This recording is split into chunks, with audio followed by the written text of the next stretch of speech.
ॐ ज्ञानतिमिरन्धस्य ज्ञानाञ्जनशलाकया चक्षुरुन्मिलितं येन तस्मै श्रीगुरुवे नमः। श्रीचैतन्यमनोभीष्टं स्थापितं येन भूतले स्वयं रूपदा मह्यं ददाति सपदान्तिकं। वन्देऽहं श्रीगुरोः श्रीयुतापदकमलं श्रीगुरून् वैष्णवांश्च श्रीरूपं सागरजातां सगना रघुनाथां वितं तं सजीवं साद्वैतं सावधूतं परिजनाः सहितं कृष्णचैतन्यदेवं श्रीराधाकृष्णपादां सकनानन्दिता श्रीविशाखान्वितांश्च नमो विष्णुपादाय कृष्णपृष्ठाभूतले श्रीमते भक्तिवेदांत स्वामिनिधि नाम्ने नमस्ते सारस्वते देवे गौरवाणी प्रसादेन्द्र विशेष शून्यवादी पाश्चात्यस्थान्य वाञ्छकल्पतरुभ्यश्च कृपासिन्धुभ्यश्च पतितानां पावनेभ्यो वैष्णवेभ्यो नमो नमः। नमो महावदनाय कृष्ण प्रेम प्रदायते कृष्ण कृष्ण चैतन्य नाम्ने गौरसे नमः। हे कृष्ण करुणा सिंधु दीनबंधु जगत्पते गोप गोपिकान्त राधा कान्त नमस्ते तत्कांचन गौरांगी श्री राधे वृंदावनेश्वरी विष्णुमानुसुते देवी प्रणमामि हरिप्रिये नीलचंद्रवासाय नित्य परमात्मने बलभद्र सुभद्राभ्याम जगन्नाथाय ते नमः। जय श्री कृष्ण चैतन्य प्रभु नित्यानंद श्री अद्वैत गदाधर शिवासादि गौर भक्तवृंद हरे कृष्ण कृष्ण कृष्ण हरे हरे हरे राम राम राम हरे हरे।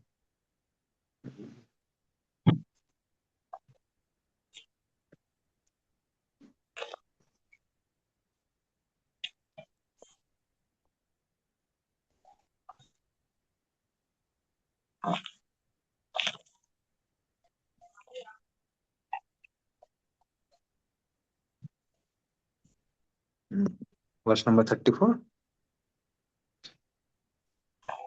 एतव हरे कृष्ण प्रभु। एते हरे हरे बिल्कुल।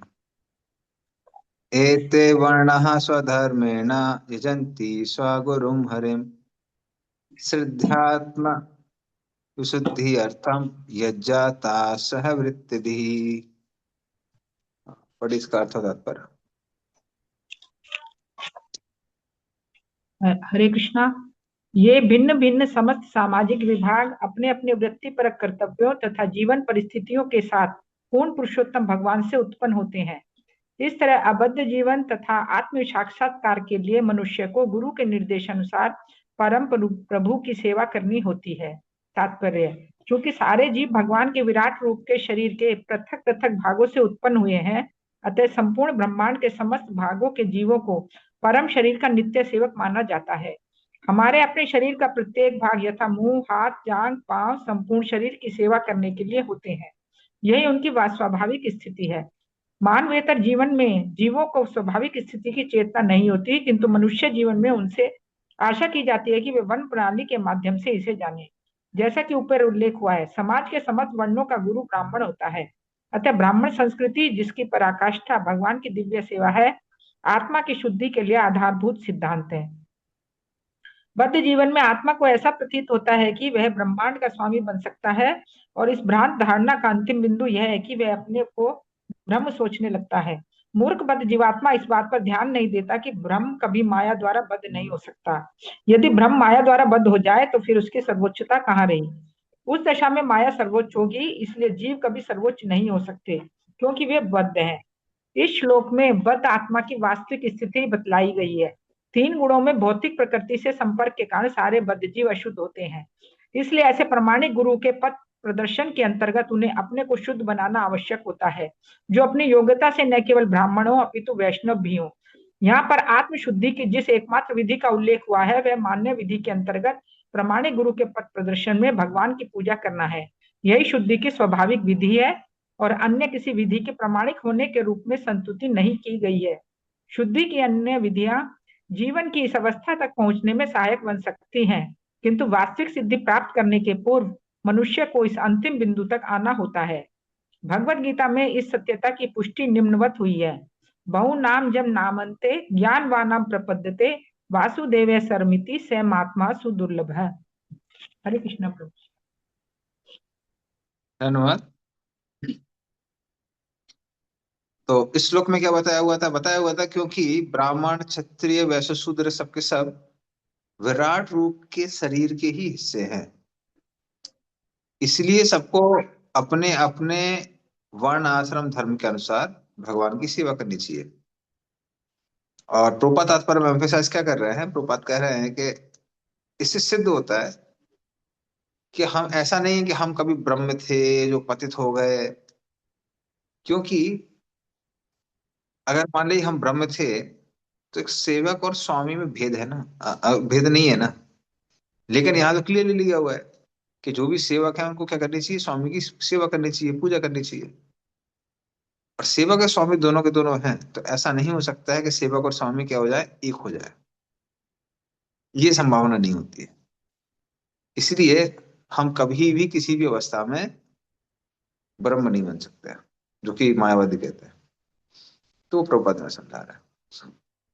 तो इस तरह से ये जो आ, विराट रूप है किसके, वर्णों के, उनका भी वर्णन यहाँ दिया हुआ था पिछले श्लोक तक। आगे चलते हैं।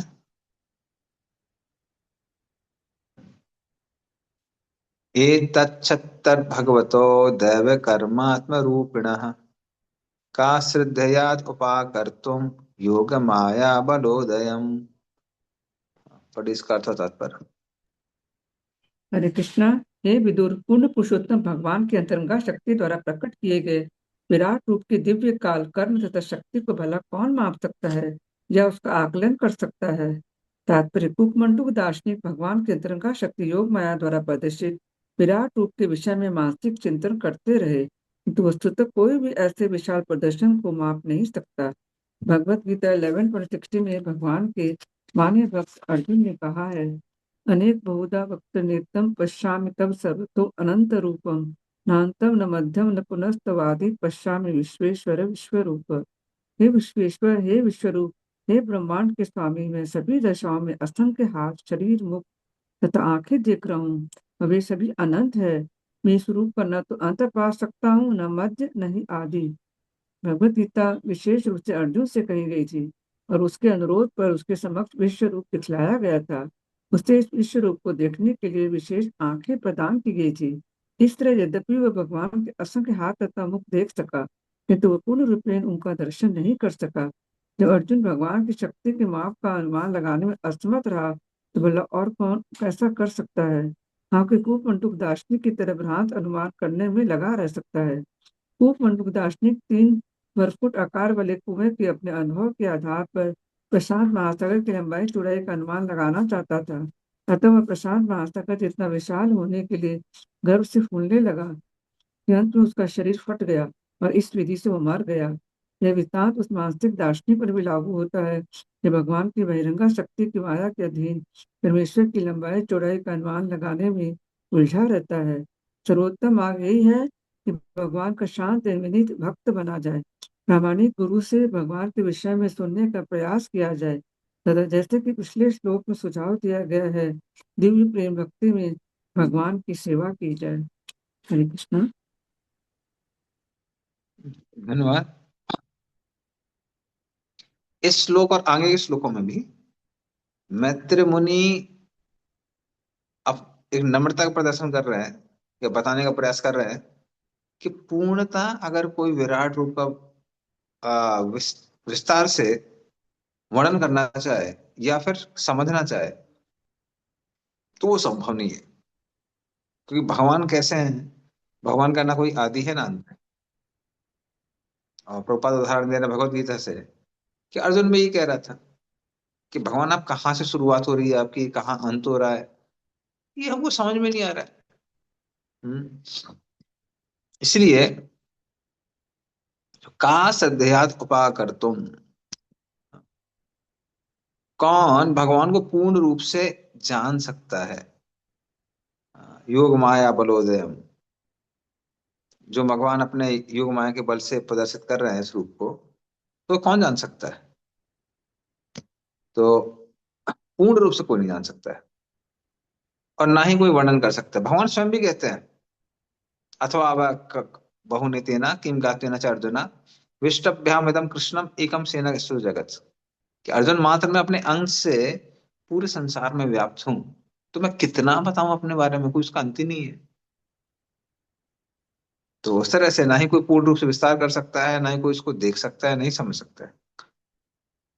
तो इस तरह से वो कहता है, इसलिए मैंने जो बताया वो कंसाइसली बताया, पूर्ण रूप से तो बताना संभव है ही नहीं। ठीक है, चलिए आगे चलते हैं।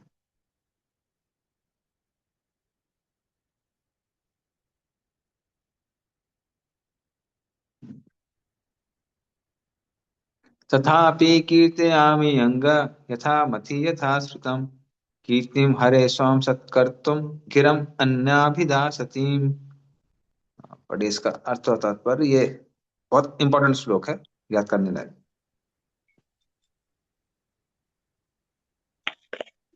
हरे कृष्णा। अपनी असमर्थता के बावजूद मैं अपने गुरु से जो कुछ सुन सका हूँ तथा जितना आत्मसात कर सका हूँ उसे अब शुद्ध वाणी द्वारा भगवान की महिमा के वर्णन में लगा रहा हूँ, अन्यथा मेरी वाक शक्ति अपवित्र बनी रहेगी। तात्पर्य, बद्ध आत्मा की शुद्धि के लिए उसकी चेतना की शुद्धि आवश्यक है। चेतना की उपस्थिति से दिव्य आत्मा की उपस्थिति की पुष्टि होती है और जो ही चेतना शरीर को त्याग देती है त्यों ही शरीर निष्क्रिय हो जाता है। अतः चेतना की अनुभूति कार्यों से होती है। प्रत्यक्षवादी दार्शनिकों द्वारा प्रस्तुत किए जाने वाला यह सिद्धांत कि चेतना निष्क्रिय अवस्था में रह सकती है उसके अल्प ज्ञान का प्रमाण है। शुद्ध चेतना के कार्यकलापों को रोककर किसी को भी अपवित्र नहीं बनना चाहिए। यदि शुद्ध चेतना के कार्यकलापों को रोका जाता है तो निश्चय ही सचेत जीवनी शक्ति अन्य प्रकार से व्यस्त हो जाएगी, क्योंकि जब तक व्यस्त ना हो चेतना का कोई अर्थ नहीं होता। चेतना क्षण भर भी शांत नहीं रह सकती। जब शरीर कार्य नहीं करता होता है तो चेतना स्वप्नों के रूप में कार्य करती है।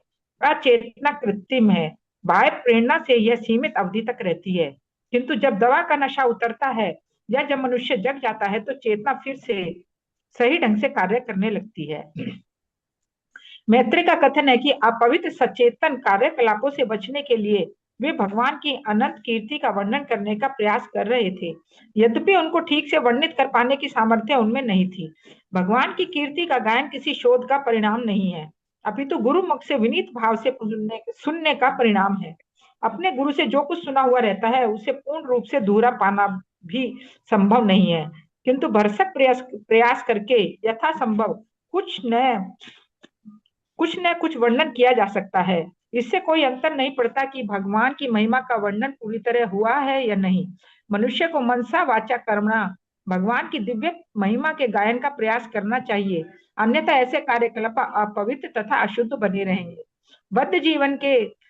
बद्ध जीव के जीवन, मन तथा वाणी को भगवान की सेवा में लगाने की विधि से ही शुद्ध बनाया जा सकता है। वैष्णव मत का त्रिदंडी सन्यासी 3 दंड धारण करता है और ये दंड शरीर, मन तथा वाणी से भगवान की सेवा में लगने के व्रत के प्रतीक हैं, जबकि एक दंडी सन्यासी ब्रह्म से एकाकार होने का व्रत लेता है। क्योंकि भगवान परम है, अतः उनमें तथा उनकी महिमा में कोई अंतर नहीं है। वैष्णव सन्यासी द्वारा गाई जाने वाली भगवान की महिमाएं भगवान जैसी ही सारपूर्ण है। अतः भगवान की महिमा का वर्णन करते हुए भक्त दिव्य रुचि में अभिभूत होकर उनसे एकाकार हो जाता है। यद्यपि वह शाश्वत रूप से दिव्य सेवक बना रहता है, भक्त की यह एक साथ अचिंत्य भेदाभेद स्थिति उसे शाश्वत रूप से शुद्ध बनाती है और इस तरह उसका जीवन पूर्ण रूपेण सफल बन जाता है। हरे कृष्णा प्रभु जी। धन्यवाद। तो तथापि कीर्तयामि अंग, इसीलिए मैं क्या कर रहा हूँ, कीर्तन कर रहा हूँ। अंग मतलब किसको बोला, प्यार से अंग बोल रहे हैं विदुर जी को। और कैसे बोल रहा हूं मैं, यथा मथि यथा श्रुतम, जितना मैंने सुना है अपने गुरु से। और यथा मति मतलब उसमें जितना समझा है। तो पूर्ण रूप से कोई वर्णन नहीं कर सकता है, तो गुरु ने कुछ तो वर्णन किया है। फिर उन्होंने जो वर्णन किया है उसमें से कुछ मैंने सुना है, और जो सुना है उसमें जिस हिसाब से समझा है उस तरह से मैं वर्णन कर रहा हूँ।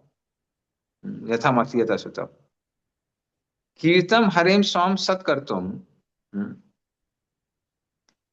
और अगर मैं सत्कार नहीं करूंगा, कौन सा, भगवान का कीर्तन करने का, भगवान हरि का, तो क्या हो जाएगा, गिरम अन्याभिदासती। अगर मैं कीर्तन नहीं करता हूं भगवान हरि का, तो जो मेरी जीव है वो कैसी हो जाएगी, असती नारी हो जाएगी। तो सती नारी जैसे हमेशा पति के आज्ञा का पालन करती है और बहुत ट्रुथफुल रहती है पति के प्रति, लेकिन असती नारी वो पति को छोड़कर किसी और के बारे में सोचती है, उसके बारे में उसे संग करने का प्रयास करती है। तो उसी तरह से जो जीव है, वो जीव किसके लिए बनी है, वो हरि कथा के लिए बनी हुई है। तो अगर मैं हरि कथा नहीं करूंगा तो क्या होगा, मेरी जो जीव है वो असती नारी की तरह बन जाएगी। गिरम अन्नाभिदासितम, गिरम अन्न होता है जीव, तो इस तरह से वो समझा रहा है। तो एक बार की बात है कि एक मंदिर में एक भक्त अपना मतलब क्लास में वर्णन कर रहे थे। कह रहे थे कि अब मैं अपने बारे में क्या बताऊं, मैं तो बड़ा अधम हूँ, पापी हूँ, मुझे कोई ज्ञान नहीं है भागवतम का। लेकिन गुरु ने आज्ञा दी है, इसलिए मैं यहाँ पर व्यासासन में बैठ के मैं कथा कर रहा हूँ। तो सुन के एक नया आदमी था, वो बोलता है, अरे जब आपकी क्वालिफिकेशन नहीं तो आप बैठ के क्लास को दे रहे हैं, आप नीचे आ जाइए, आप नीचे आ जाइए। तो वो जो व्यासन में बैठा हुआ था वो कंफ्यूज हो गया, वो वक्त बोलने सोचने लगा, अरे मैं नीचे आना चाहिए ऊपर ही रहना चाहिए। तो ये श्लोक उसका उत्तर देता है कि ठीक है हमारे पास क्वालिफिकेशन नहीं है, पर जितना हमने सुना है और जितना हमने समझा है उतना कम से कम हमको क्या करना चाहिए, हरि कथा करना चाहिए।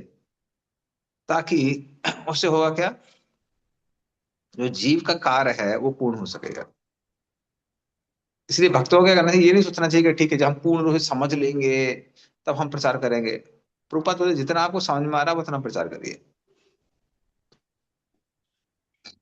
और उससे क्या होगा, उससे चीजें हमको और ज्यादा अच्छे से समझ में आएंगी। और दूसरा बात क्या है कि ये जीव का सदुपयोग है। तो जितना पता है जितना आता है उतना बोलिए। इस तरह से वो यहाँ पर समझा रहे हैं। ठीक है, चलिए आगे चलते हैं। नेक्स्ट श्लोक है।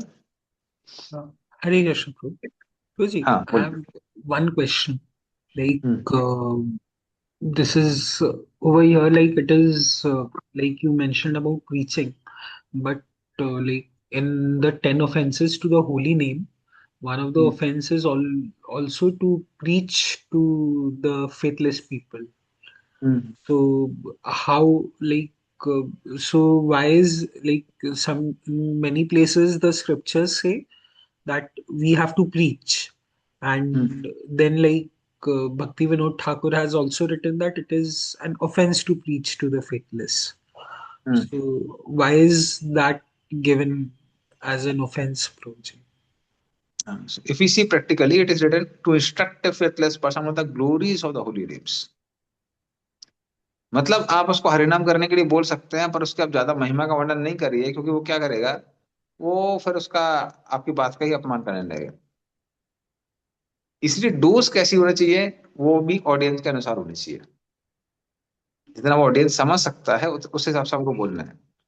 जैसे इवन हम लोगों ने बहुत यूथ प्रीचिंग वगैरह की है, तो इनिशियल डेज में यूथ प्रीचिंग करते हैं हम लोग समय क्या बोलते हैं, ये थोड़ा बोलते हैं कि देखिए ये जो हरि नाम है ये राधा कृष्ण से अभिन्न है, इसको करके आपको कृष्ण प्रेम प्राप्त हो जाएगा। अगला आदमी बोला कौन राधा कृष्ण कौन कृष्ण प्रेम, कुछ समझ में नहीं आएगा उसको। तो इमीडिएटली ये सब नहीं करते हैं। इनिशियल डेज में जब प्रीचिंग करते हैं तो क्या बोलते हैं कि आप जब करिए आपका मन की शांति मिलेगी, आपका कंसंट्रेशन बढ़ेगा। हम्म? और आदमी जब करने लगता है और धीमे धीमे जब वो फिलोसफी समझता है तब हम उसको और गहराई में लेके जाते हैं। तो इस तरह से एकदम सीधे सीधे नए व्यक्ति को वो चीज नहीं देनी है जिसको वो अप्रिशिएट ना कर सके। हमारे कुछ भक्त थे जो ऐसा कर रहे थे। हम लोग के वॉइस में एक डिवोटी थे जो हाथ पकड़ के, आपको पता है राधा रानी कौन है, और राधा रानी की महिमा देना चालू से कर दिया। और जो सुनने वाला था वो bewilder हो गया, बोला ये क्या है, कौन है राधा रानी, आप क्या क्या बता रहे हैं। तो फिर उसके बाद में जो सीनियर डिवोटी थे उन्होंने समझाया कि प्रभु जी ऐसा नहीं बोल सकते, क्योंकि वो आदमी के वो लेवल है ही नहीं समझने का। सो मेन चीज क्या है कि दोस्त किसके अनुसार देना चाहिए, ऑडियंस के अनुसार देना चाहिए। तो इसीलिए उसको ऑफेंस बोला गया है। It's like if you give a garland to a monkey which is offered to Radha Krishna, he'll just break it and throw it off. तो उसको वही देना है, उसको आप थोड़ा सा बंदर को आप भगवान को फ्रूटी चढ़ा के या फिर केला चढ़ा के खिलाएंगे तो खा लेगा वो बंदर। तो उसका स्पिरिचुअल अनाउंसमेंट होगा। तो इसलिए ऐसा बोला गया है। बट मेन चीज क्या है, इन जनरल भारत में पॉपुलेशन की कमी है नहीं, बहुत पॉपुलेशन है भारत में। कलकत्ता की पॉपुलेशन लगभग ऑस्ट्रेलिया की पॉपुलेशन के बराबर है। तो पूरा एक कॉन्टिनेंट समाया हुआ है आपके कलकत्ता के अंदर। तो हमेशा कुछ ना कुछ आपको और पूरा कोई ना कोई मिल जाएगा, कुछ ऐसे लोग मिल जाएंगे जिनको हम प्रचार कर सकते हैं। तो फेथलेस पर्सन के पास जाने की जरूरत नहीं है। और उसके पास जाएंगे भी तो उसके श्रद्धा के अनुसार हम उसको बोल सकते हैं। ठीक है।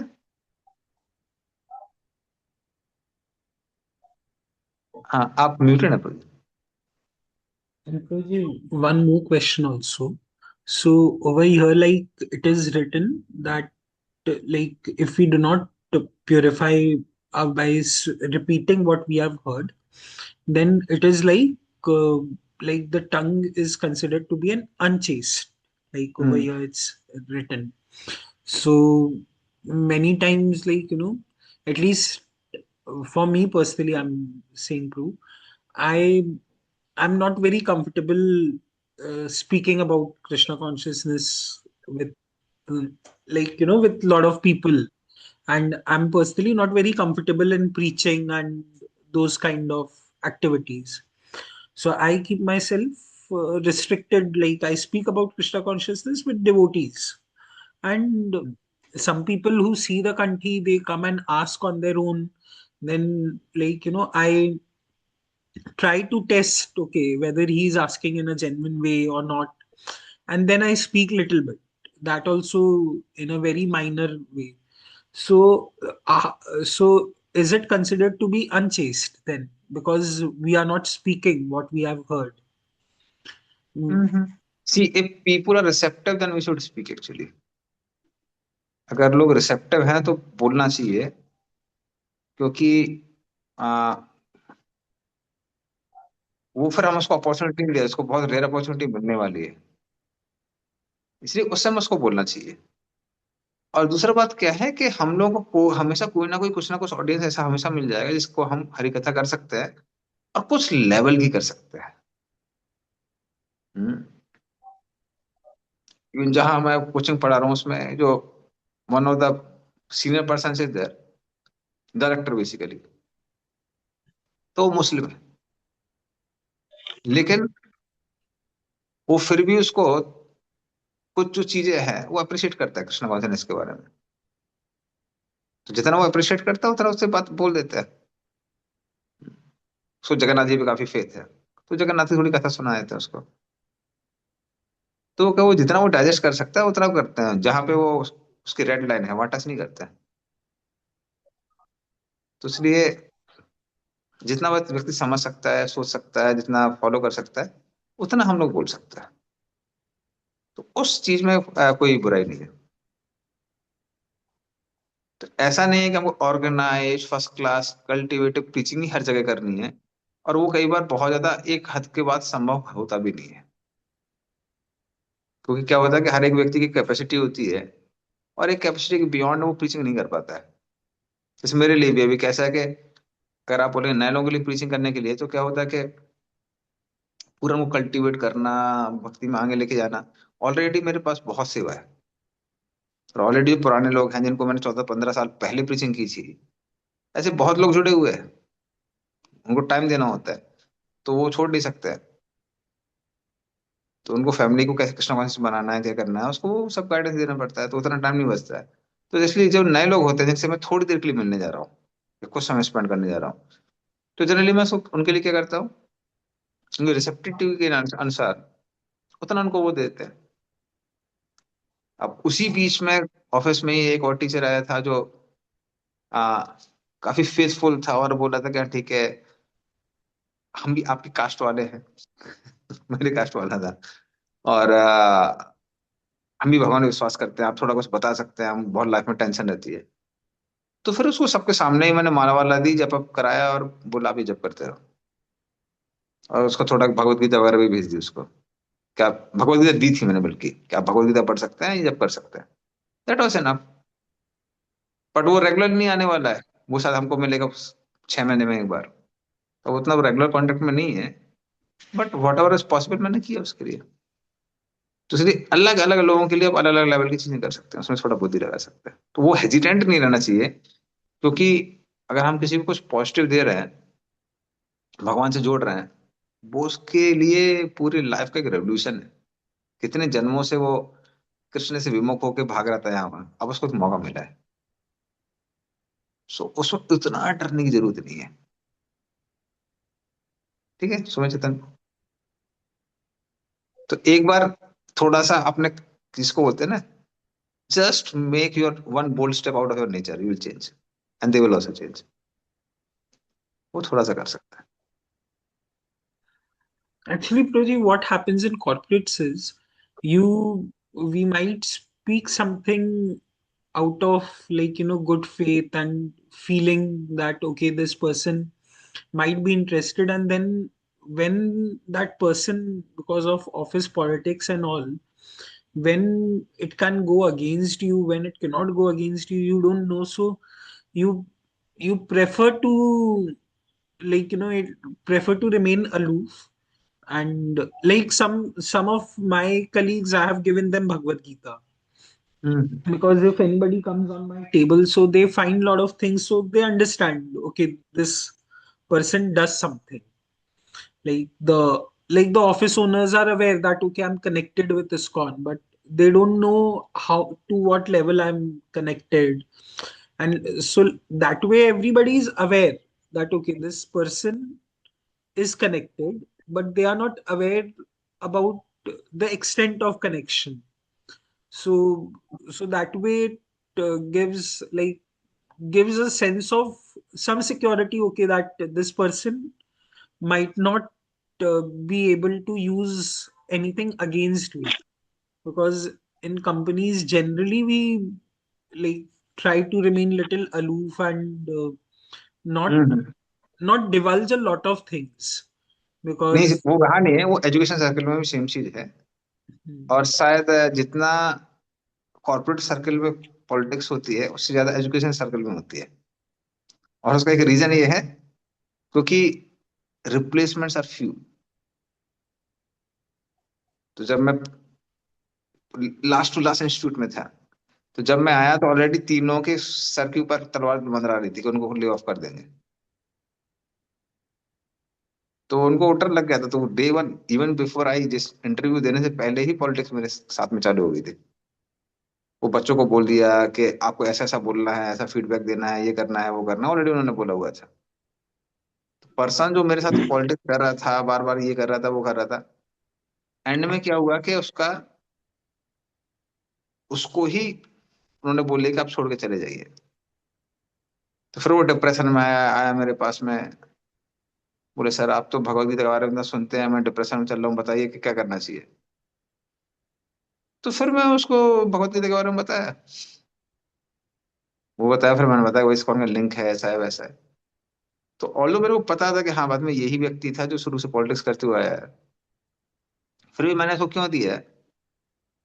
क्योंकि एटलीस्ट उस समय उसके अंदर कोई सबमिशन आया ना। और वो जो सबमिशन आया उसकी वजह से उसने अगर थोड़ी भी अगर भगवत गीता पढ़ ली है, या फिर आ, भगवान के प्रति कुछ अट्रैक्शन आया है, तो वो उसकी लाइफ के लिए रेवोल्यूशन है। सो वो भगवान के लिए एटलीस्ट हम इतना तो रिस्क ले ही सकते हैं। और जनरली भक्ति ऐसी चीज है, not many people can miss use too much. वो बहुत ज्यादा नहीं कर सकते अनलेस अनटिल। जनरली लोग कर सकते हैं कई बार, अपनी चीज को प्रूव करने के लिए बोल सकते हैं कि हाँ देखो ये इस्कॉन वाले ये ऐसा कैसे कर सकते हैं। उतना वो बोलते हैं उतना तो सुन सकते हैं हम लोग, कोई बड़ी बात नहीं। भले लोग खुद खुद भी फॉलो ना कर रहे हो, लेकिन इस्कॉन वालों के लिए उनके लिए बहुत रेस्ट्रिक्शंस होते हैं बोलने के लिए। आप ऐसा कैसे कर सकते हो, वैसा कैसे कर सकते हो, आप इस्कॉन वाले ऊंची आवाज में कैसे बोल सकते हैं? अरे भाई अर्जुन तीर चला सकता था तो क्या हम ऊंची आवाज में नहीं बोल सकते हैं? तो वो सब चीजें हैं, पर इट्स ओके। सो वो चीज हर जगह रहती है, ऐसे उधर नहीं है।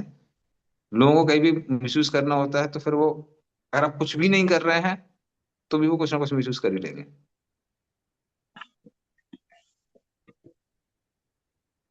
ठीक है सुन चेतन। yes, Proji. Thank you.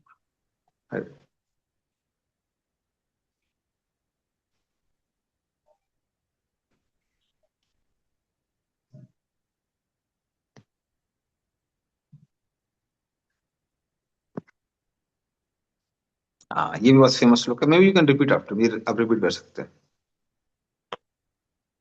एकान्तलाभं वचसोऽनुपुंसाम् एकान्तलाभं वचसो न पुंसाम् शुश्लोकमौलिर्गुणवादमाहुः शुश्लोकमौलेर्गुणवर्धमानो सुते सविद्वाद्भिरुपाकृतायाम् सुतेश्च श्रुतेश्वरुपाध्यायाम् विदुर्विदुर्पात्मिकायाम् तथा सुधायामुपसम्प्रयोगम् कथा कथा सुधायाम् संप्रयोगम् इसका अर्थ होता है। हरे कृष्णा। मानवता का सर्वोच्च सिद्धि प्रद लाभ पवित्र कर्ता के कार्यकलापों तथा महिमा की चर्चा में प्रवृत्त होना है। ऐसे कार्यकलाप महान विद्वान ऋषियों द्वारा इतनी सुंदरता से लिपिबद्ध हुए हैं कि कान का असली प्रयोजन उसके निकट रहने से ही पूरा हो जाता है। तात्पर्य: निर्विशेषवादी भगवान के कार्यकलापों को सुनने से अति भयभीत रहते हैं, क्योंकि वे सोचते हैं कि ब्रह्म के दिव्य पद से प्राप्त सुखी जीवन का चरम लक्ष्य है। वे सोचते हैं कि हर एक का कार्य, चाहे वह भगवान ही क्यों ना हो, लौकिक होता है। किंतु इस श्लोक में सुख का जो भाव व्यक्त है वह भिन्न है, क्योंकि यह परम पुरुष के कार्यों को बतलाता है जिनके गुण दिव्य होते हैं। गुणवादम शब्द महत्वपूर्ण है, क्योंकि भगवान के गुण तथा उनके कार्यकलाप एवं उनकी लीलाएं भक्तों की चर्चा के विषय में होते हैं। मैत्रेय जैसा ऋषि निश्चय ही लौकिक गुणों वाली किसी बात की चर्चा करने में रुचि नहीं रखता। फिर भी वे कहते हैं कि दिव्य साक्षात्कार की सर्वोच्च सिद्धि अवस्था भगवान के कार्यकलापों की चर्चा करना है। इसीलिए श्री जीव गोस्वामी इस निष्कर्ष पर पहुंचते हैं कि भगवान के दिव्य कार्यकलापों से संबंधित कथाएं कैवल्य सुख की दिव्य अनुभूति से बहुत परे हैं। भगवान के इन दिव्य कार्यकलापों को महर्षियों ने इस प्रकार लिपिबद्ध किया है कि उन कथाओं को सुनने से ही मनुष्य आत्म साक्षात्कार को प्राप्त होता है और कान तथा जीव का भी सदुपयोग हो जाता है। श्रीमद् भागवत ऐसा ही एक महान ग्रंथ है और इसकी विषय वस्तु को सुनने सुनाने मात्र से जीवन की सर्वोच्च सिद्धावस्था प्राप्त हो जाती है। हरे कृष्ण प्रभु।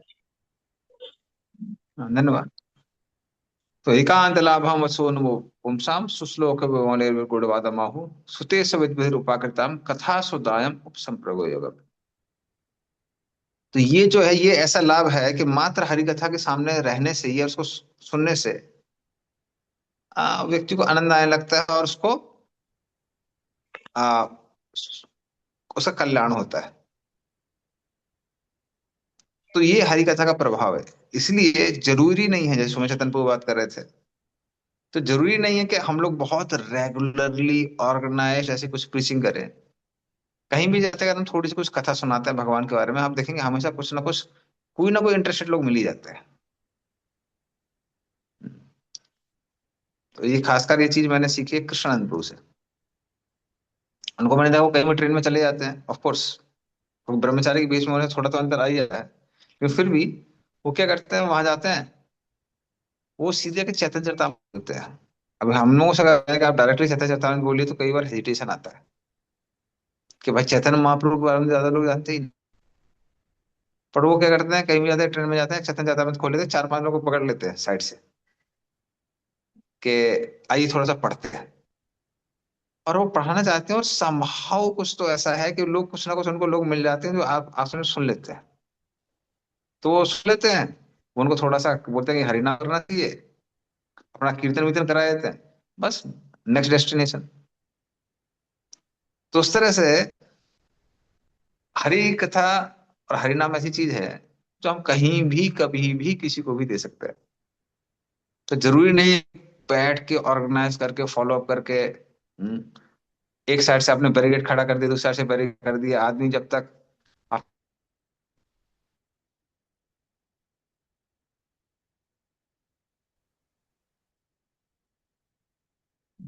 उतना ज्यादा हमेशा जरूरत नहीं है कि उतना ऑर्गेनाइज प्रीचिंग की जाए। ठीक है, रथ यात्रा में होती है आप लोगों की प्रीचिंग वैसे, लेकिन जरूरी नहीं हर बार किया जाए।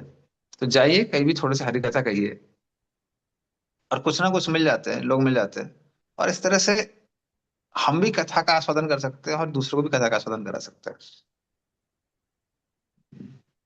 तो एटलीस्ट मैंने ट्राई किया है, मैंने देखा कहीं भी जाते हैं, अगर अब व्यक्ति थोड़ा सा भी पायस है तो उसको आप कुछ कथा सुना सकते हैं और वो आपको कुछ कथा सुना सकता है। and that is how we can be always blissful.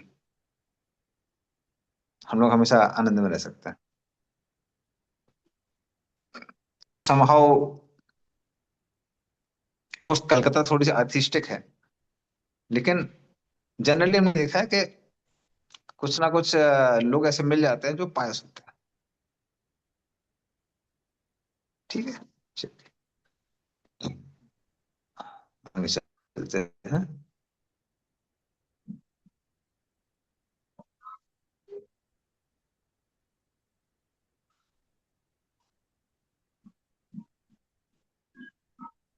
Even मैंने अपने क्लास में भी देखा हुआ है.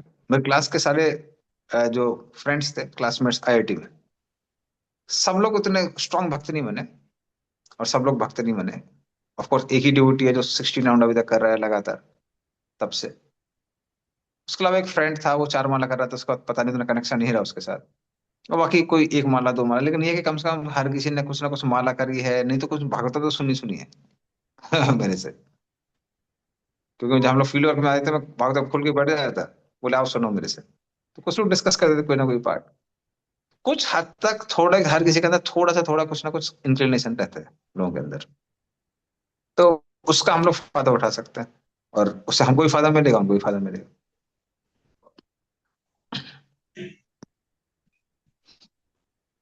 आत्मनो अवसितो वत्स महिमा कवि ना देना संवत्सर सहस्रांते धिया योगा विपक्कय.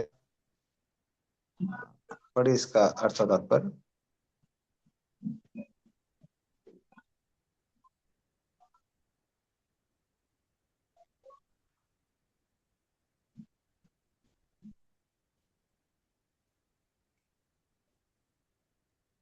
हरे कृष्ण। हे पुत्र आदि कवि ब्रह्मा 1000 देवी वर्षों तक परिपक्व ध्यान के बाद केवल इतना जान पाए कि भगवान की महिमा अचिंत्य है।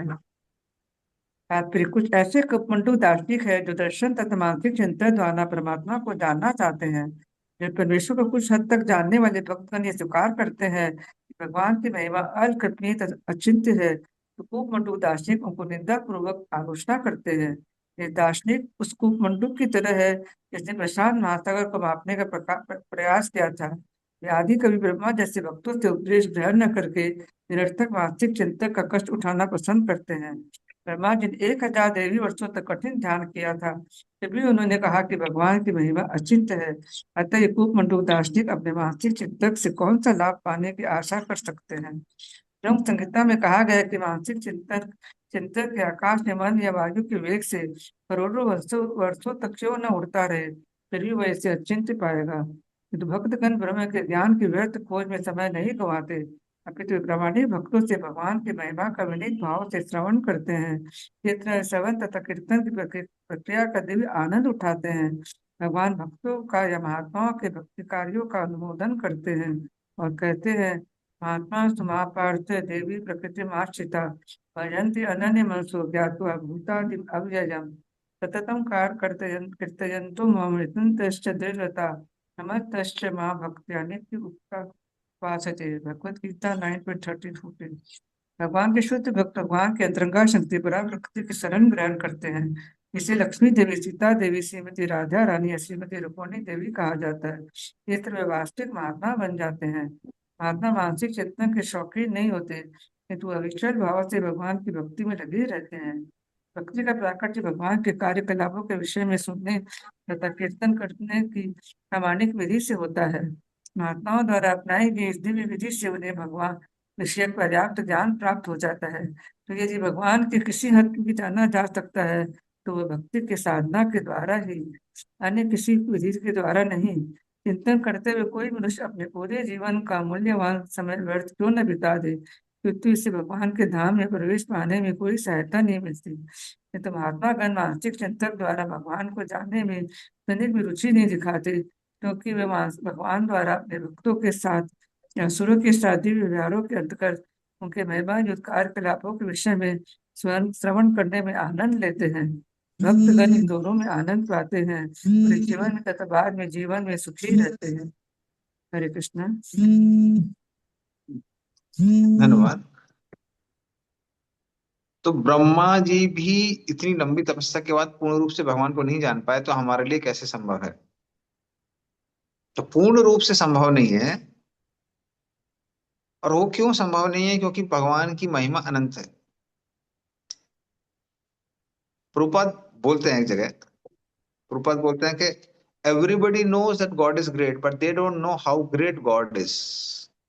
सबको पता है भगवान महान है, बट भगवान कितने महान हैं, कितनी उनकी महानता है, इसके बारे में बहुत कम लोग जानते हैं और बहुत लिमिटेड जानते हैं।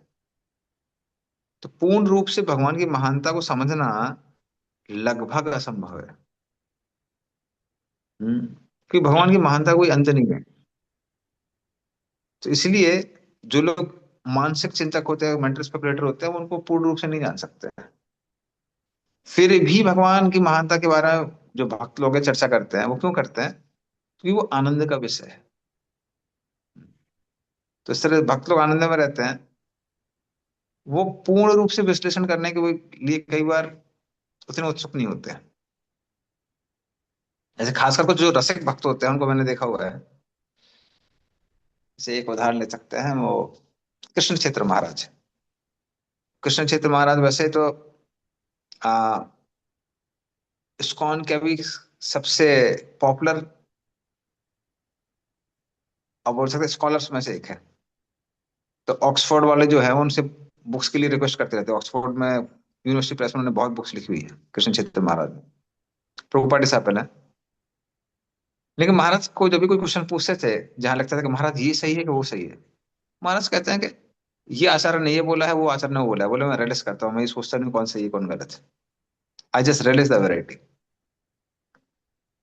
तो इसलिए कई बार भक्त लोग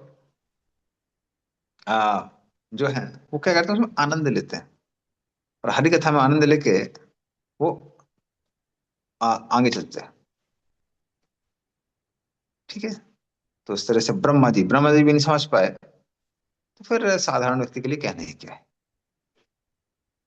पूर्ण रूप से भक्त भगवान को नहीं जान सकता है। ओके, नेक्स्ट श्लोक में चलते हैं। हरे कृष्णा, कई बार लगता है कि हम लोग खाली सुनते हैं, आनंद ही लेते हैं, ज्यादा उतारते नहीं हैं नहीं, जीवन में।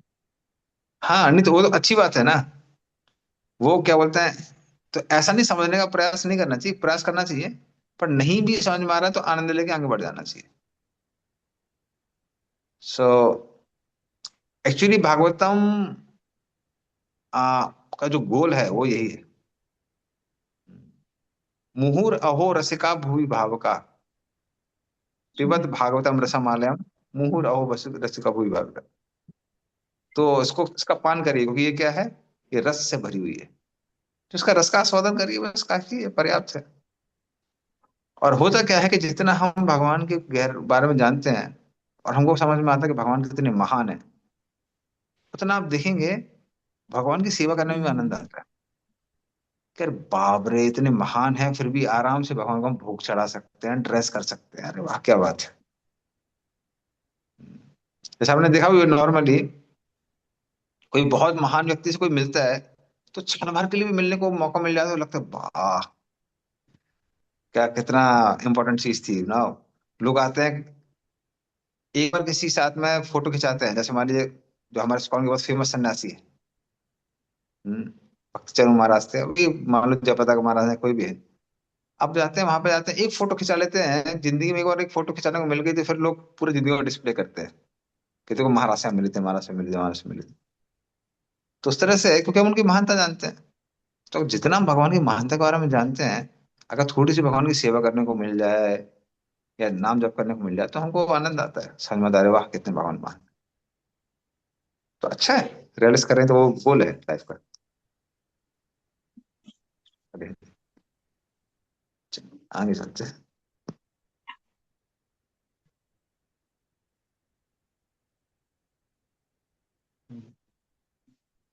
अतो भगवतो माया मायिनामपि मोहिनी यत् स्वयं चात्म वर्तमात्मा न वेद किमुत कुता परे।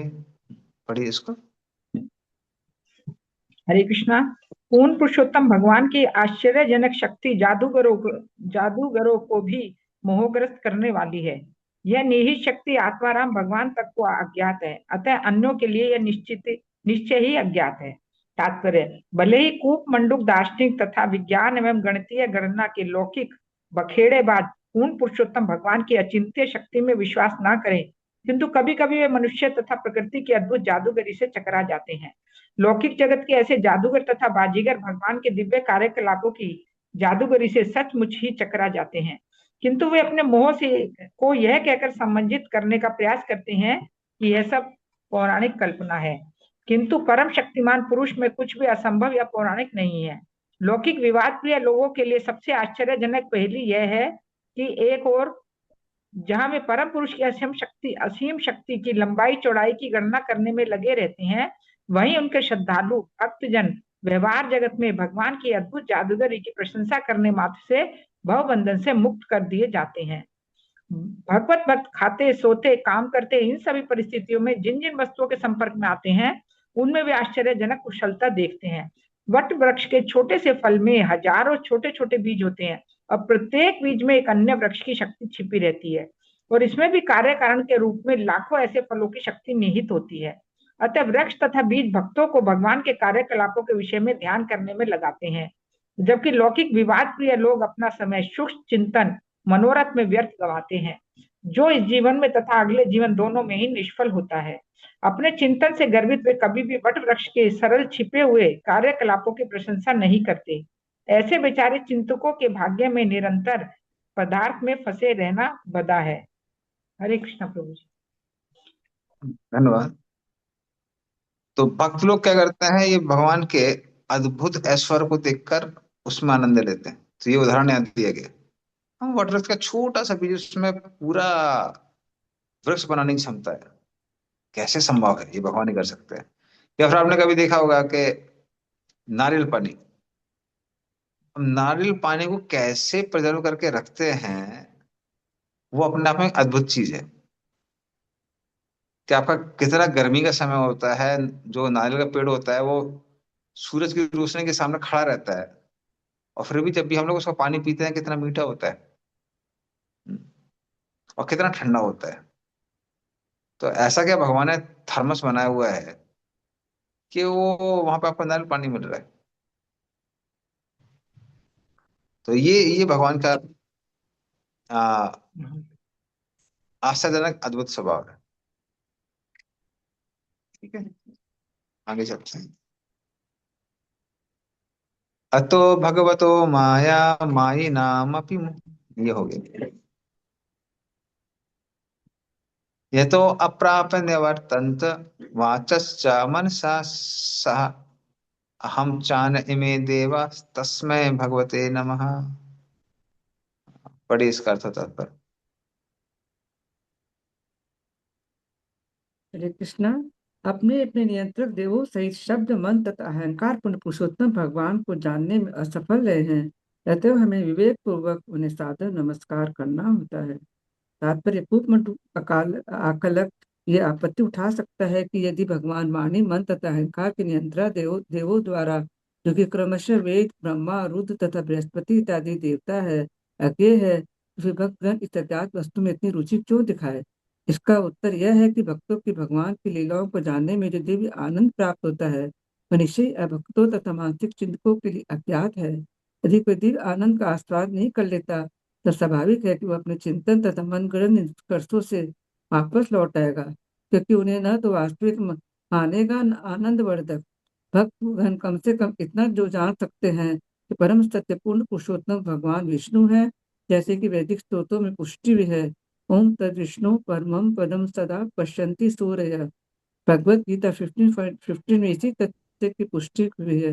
वेदेश्च सर्वम एव वेद्य। मनुष्य को वैदिक ज्ञान के अनुशीलन के द्वारा भगवान कृष्ण को जानना चाहिए। व्यर्थ ही अहम अर्थात नए शब्द के विषय में चिंतन नहीं करना चाहिए।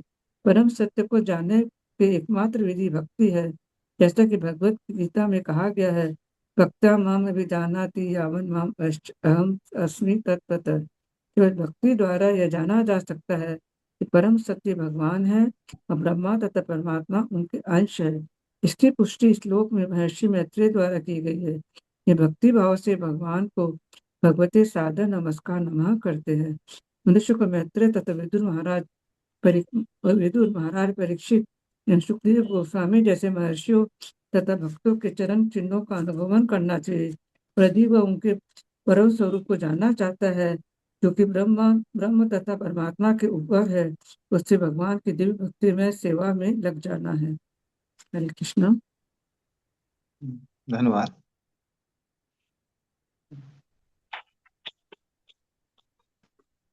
इस कृष्ण में जाएंगे क्या? श्लोक में, श्लोक और अर्थ में। यतो अप्राप निवर्तन्ते वचश्च मनसा सह हम चान इमे देव तस्मै भगवते नमः। तो इस श्लोक में वो क्या बोलते हैं? यथा अप्राप्य निवर्तन्त। तो अप्राप्य, तो जिनको प्राप्त करना संभव नहीं है, किसके द्वारा? वचस्सा मनसा सह, वाणी के द्वारा और मन के द्वारा। हाँ, किसके लिए संभव नहीं है? अन्य इमे देवः, देवताओं के लिए संभव नहीं है। तो ब्रह्मा जी के लिए संभव नहीं, तो बाकी देवताओं के लिए संभव कैसे? तो नहीं ब्रह्मा जी के लिए संभव है, ना ही बाकी देवताओं के लिए संभव है। तो साधारण लोगों के लिए कैसे संभव है?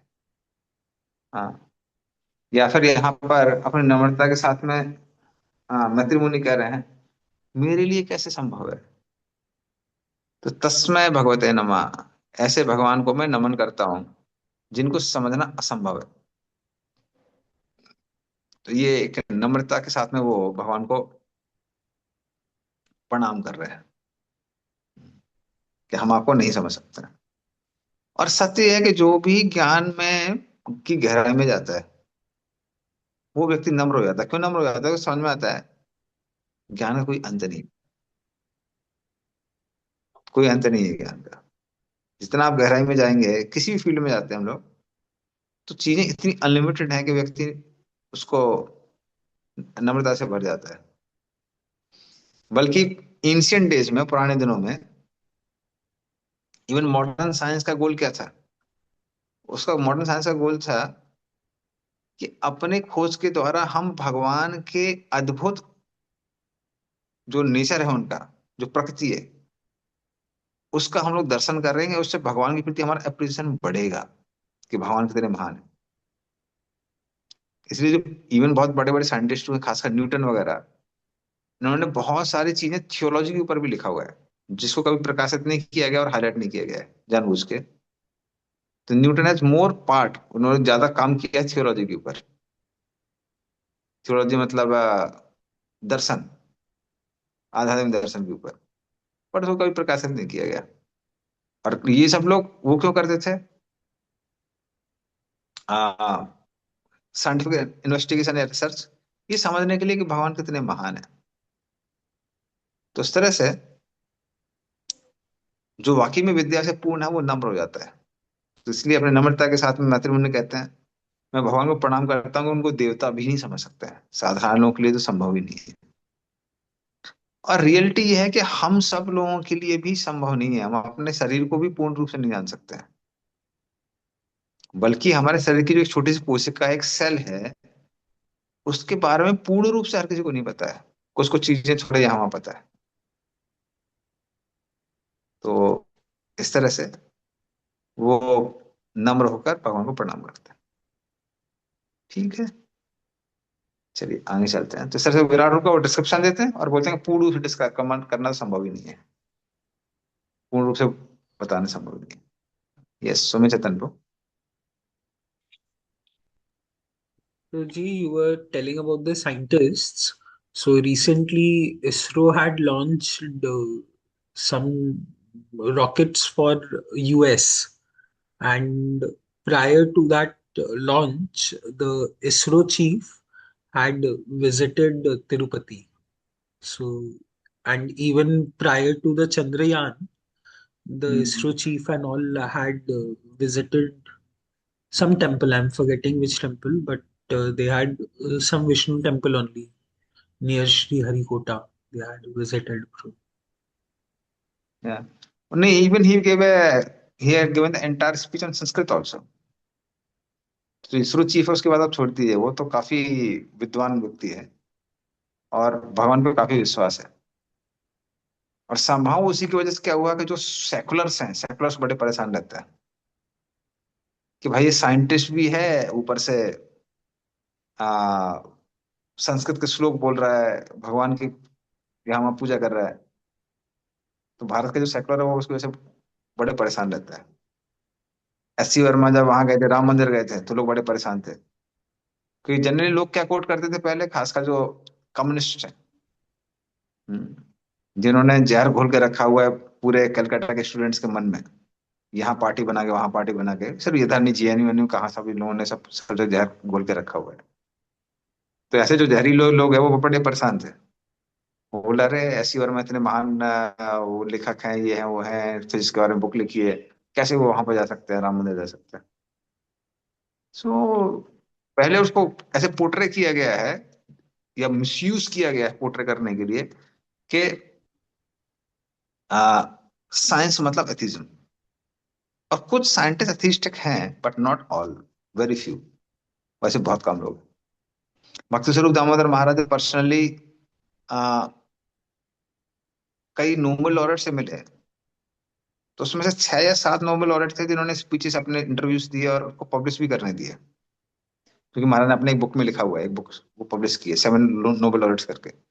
पर उसके अलावा भी बहुत सारे नोबेल लॉरेट्स है जो महाराज ने पर्सनली हम लोगों को बताया। 2005 की बात है ये, जब हम लोग आईआईटी खड़गपुर में थे, महाराज से मिले थे। तो महाराज कह रहे हैं कि इन सब नोबेल लॉरेट्स ने हमको बताया कि हम स्वयं भगवान पर बहुत आस्था रखते हैं, भगवान की पूजा करते हैं, बट आप उसको पब्लिश मत करिए।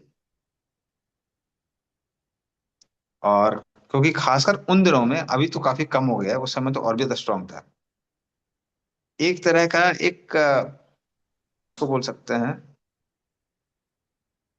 स्क्रिप्ट लिखी गई थी बैकग्राउंड में, कि अगर आप भगवान से जुड़े हुए हैं, थीस्टिक हैं, भगवान पर विश्वास करते हैं, तो पर आप लेजी हैं और आप रिसर्च नहीं करेंगे।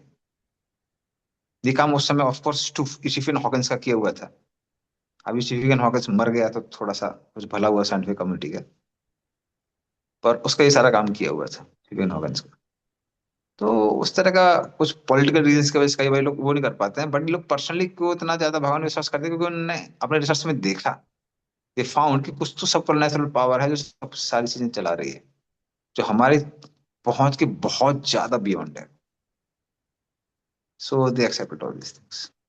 और अभी तो इसरो चीफ वगैरह, साइंटिस्ट वगैरह, ये लोग तो बहुत ये लोग काफी क्लियरली चीजों को समझा रहे हैं, and they are pretty open. तो अभी जो वो स्टिग्मा लगा हुआ था ना कि अगर आप पढ़े लिखे हैं तो आप भगवान में विश्वास नहीं करते हैं, वो चीज अब हट चुकी है। तो वो हट चुका है। Stephen Hawking's name has come true in this Epstein files. His okay. so his name and most of the this scientific community people and they are like shocked that how come his name has come in Epstein files, but uh, his which name part? Epstein files bro. ये okay. आपका this is one of the biggest scandals of America that is going around right now, bro. So there was this fellow called Epstein. So hmm. he had very big connections with the who's who of America and UK and all. And basically, he used to run this sex racket where oh. young teenager girls and boys were used as sex slaves for. So Donald Trump's name is also there. That's why Donald Trump has started becoming so, because his ratings have gone down, his acceptability ratings have gone down, and America is due for the midterm elections. That is why Donald Trump, to show his power, to show his position, and get some credibility, he is creating all this nonsense. And so Donald Trump's name is there, and Stephen Hawking's name has also come in those Epstein files. Hmm, So that so like some people are saying that no, it's not possible only that Stephen Hawkins could have done that, but this Epstein files में his photos and everything has been found. My God. क्या वो हम लोग देख सकते हैं कि जो लोग भगवान से जुड़े हुए नहीं वो क्या काम करते हैं।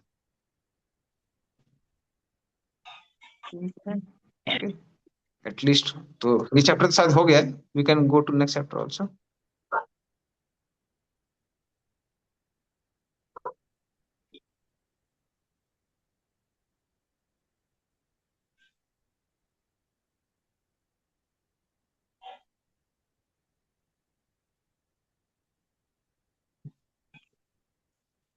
Further inquiries by Vidur. तो अब विदुर जी और प्रश्न पूछते हैं। हरे कृष्णा प्रभु जी। प्रभु हाँ जी, जी। श्लोक का एग्जाम लेने को कह रहे थे आप, श्लोक का टेस्ट बोल रहे थे आज, ओके, एग्जाम। क्या करते हैं माता जी, अभी 4 मिनट बचे हैं, ये और ले लेते हैं, एक श्लोक कर लेते हैं फिर आगे लेते हैं। ठीक। श्री शुकवाच एवं ब्रुवाण मैत्रेयम् द्वैपायन सुतो बुधः प्रीणयन्नेव भारत्या विदुरा प्रत्यभाषत। पढ़िए इसका अर्थ। हरे हरे। श्री सुखदेव गोस्वामी ने कहा, हे राजन, जब महर्षि मैत्रेय इस प्रकार से बोल रहे थे तो द्वैपायन व्यास के विद्वान पुत्र विदुर ने यह प्रश्न पूछते हुए मधुर ढंग से एक अनुरोध व्यक्त किया। हरे कृष्ण प्रभु जी। अब विदुर जी अनुरोध कर रहे हैं कि वो प्रश्न पूछ रहे हैं बहुत सारे, कि भागवतम वो और सुनना चाहते हैं। हाँ, तो द्वैपायन तो द्वैपायन जो है कृष्ण द्वैपायन व्यास, उनके जो पुत्र हैं विदुर जी, वो अभी और प्रश्न पूछना चाहते हैं किससे? मैत्रेय मुनि से। ठीक है, करते हैं नेक्स्ट श्लोक है।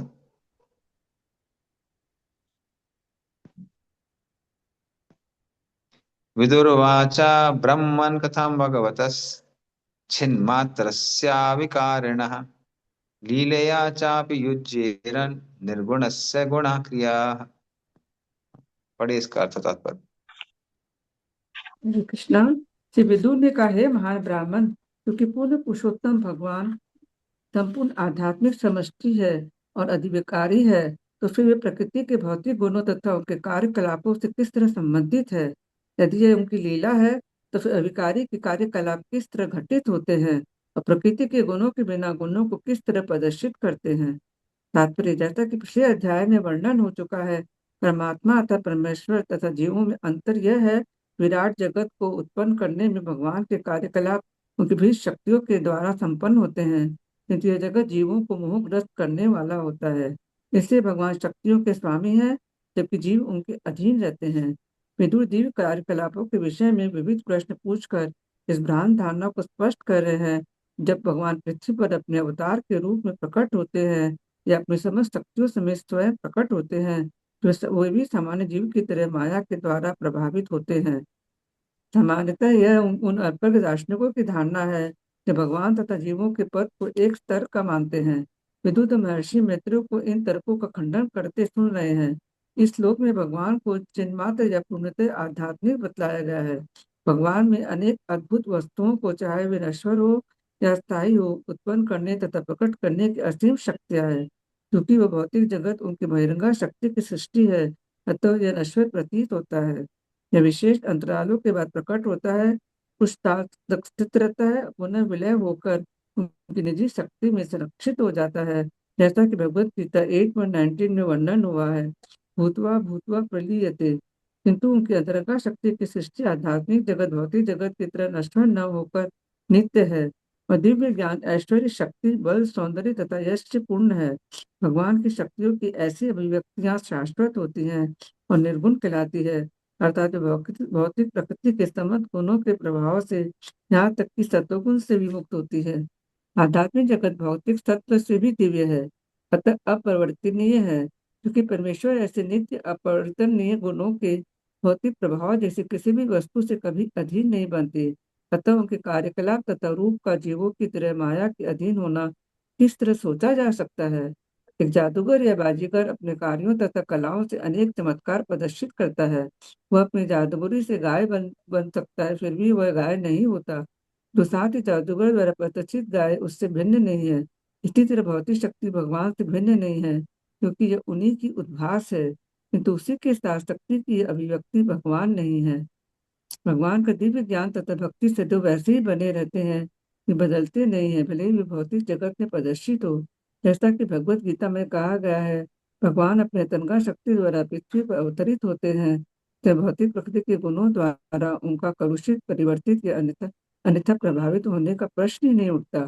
भगवान अपनी तनगा शक्ति के द्वारा सगुण है, किंतु साथ ही निर्गुण है, क्योंकि भौतिक शक्ति के संपर्क में नहीं रहते। कारागार के प्रतिबंध उन बंदियों पर लागू होते हैं जो राजा के कानून द्वारा दंडित किए होते हैं। तो राजा कभी भी कानून की ऐसी जटिलताओं द्वारा प्रभावित नहीं होता, भले ही वह अपनी इच्छा से कारागार का दौरा करे। विष्णु पुराण में भगवान के षड ऐश्वर्यों को उसे अभिन्न बताया गया है।